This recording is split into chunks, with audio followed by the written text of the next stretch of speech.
Welcome to North London, St Albans to be more accurate, and the training ground of Saracens, the champions, and they would dearly love to raise that trophy one more time, a trophy they won in such dramatic fashion against Leicester last year. So welcome to Guinness Behind the Badge as we take a look and see how the English champions are preparing to defend that title.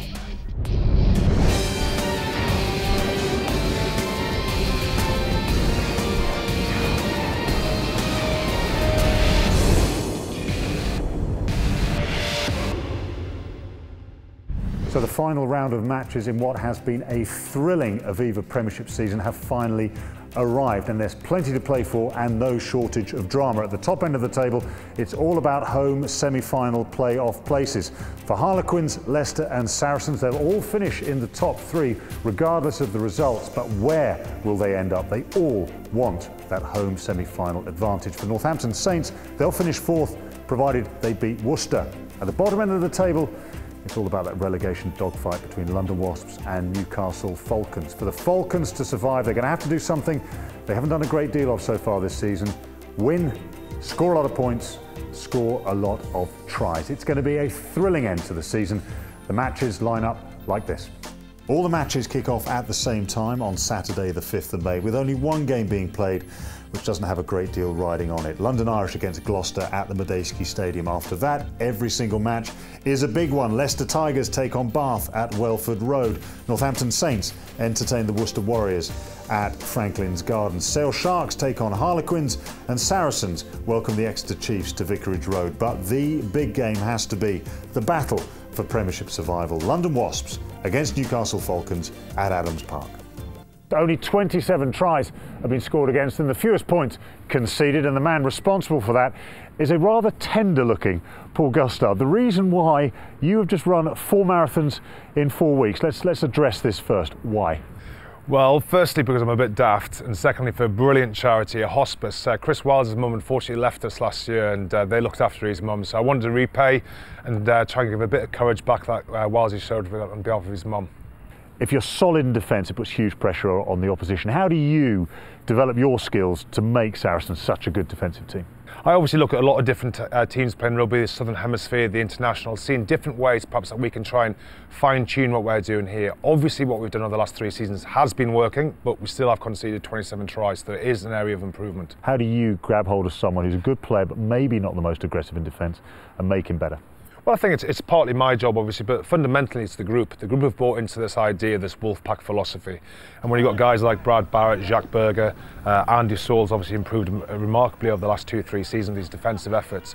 I think that collectively the onus is in you have to be able to defend to play for Saracens. If you can't defend, you don't get a go in the jersey. And how do you keep yourself fresh? You talk about looking at different teams the way they do. Do you look beyond rugby as well, different skills?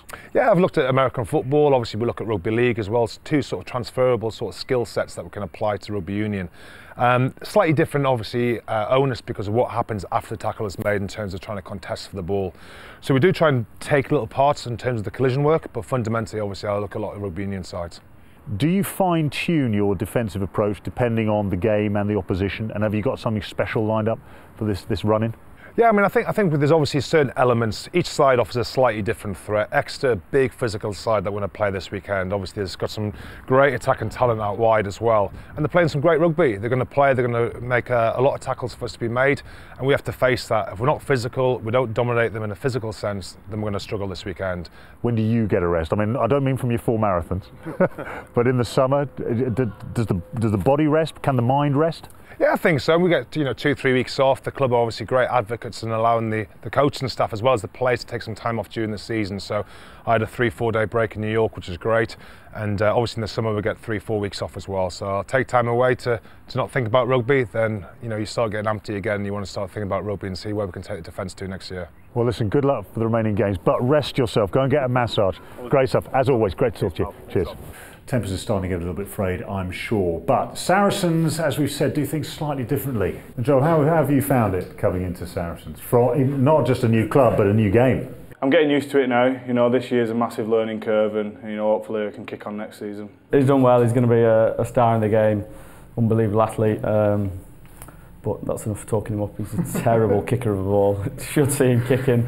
His kicking practice, oh my word. Adam, Saracens seem to be pretty settled and things are going well. Yeah, it's the things that have been put in place since Brendan and Edward Griffiths come in have been amazing. You highlighted the holidays, but there's honestly, they're not holidays. Yeah. They're not holidays. But it's stuff off the field. Like boys are encouraged to do uni and to do work experience, and the families are involved a lot. And it's just everything that makes you want to be involved. And it's a new angle coming at it from, and it's working wonders for us at the moment. And everyone enjoys being there. Great to see Nigel Ray finally get his hands on the trophy with all the money and effort he's pumped into the club, but you're the champions, you're there to be aimed at. We're pretty set on trying to retain it, and the first day we turned up pre-season and we said, do you want to train as if you're trying to regain it again or as if you're Premiership champions, and that's what we're trying to do every day. It's not our trophy, we're trying to win it every year. Who are the players where you think, I'm looking forward to the end of the season so I'll get a break from him for 3 or 4 weeks? Powley just dragged me down, unbelievably. It's possibly the most negative man I've ever met, so I do try and stay clear of him. Is that a fair accusation that you are negative? No, I get brought down by these two. We unfortunately knock about a bit, and these two are constantly putting me at the forefront of their negative thoughts. I'm the vocal piece for their negativity. His face has just got such a negative, expressionless face. This is the big challenge. 3 plastic pint glasses full of biscuits. Grab those, balance it on your forehead. You've got to get it in your mouth without using your hands. You've got a minute to get as many as you can. The record is 4, proudly held by London Irish at the moment. So you ready? Go. Here we go. The sound of a biscuit hitting the desk. Yours is just stuck. There, 1. We have 1. There we go. 1 each. 2, 1, 1. 1. Joel, you're just lagging. But you are eating them. 6. You're absolutely blitzing this. Stop. Wow. You only got 1, but you've eaten yours. You've eaten 2. You got 2. No, I just put 1 in. You just put 1 in. Hilly, great to see you. Saracens, your home, synonymous with you as a rugby player. But what are you doing now for the club? I do have a couple of roles. One is around the rugby side, the playing side, which is mentoring and academy coaching. I do have another one, which is more match day and events. You've got huge rugby experience. England, Lions, World Cup winner, of course. Do you intimidate the players, or are you pretty approachable? They think that you're approachable. That's probably a question for them. Look, you try not to, you don't want to be. I'm sure there is an element, certainly, to start with. And some get more comfortable and some take a little bit longer to appreciate that you're not trying to be there as a busybody for them, you're trying to be there to help them. Certainly one of the boys who's come through the system, gone through a little bit of the mentoring in the first team squad now, he's very relaxed, and I'm trying to work away this morning and he comes in and gives me a nipple tweak while I'm trying to work. So name names. Name names. He'll be involved in the running, that's for sure. Is there still the player living within you that thinks, let me get on the field, let me show these guys how to do it? Even allowing for your knees that are falling apart? The knee definitely helps in the psychology of it. That I would never be able to step foot on a rugby pitch again to play, let alone join in with the guys. As near as I get it would be line-out lifting. If we're a lifter short, I'll step in there and I'll help. Academies now are vital, aren't they, for clubs? Because yes, you can go and buy players in if you need them, but bringing them through the club system is the better way. So the academy is really important, isn't it?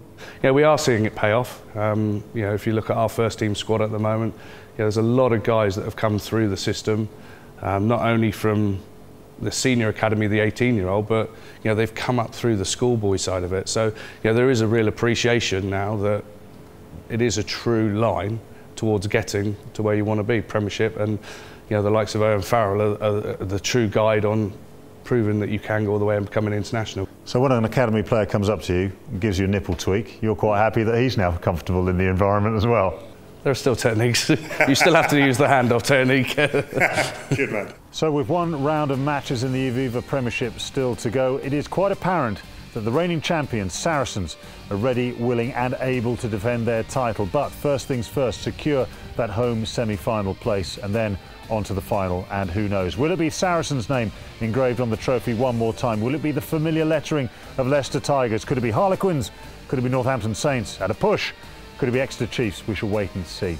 Now next week, We're at the Aviva Premiership Awards dinner where we celebrate the very best in the English game. Join us there on Guinness Behind the Badge.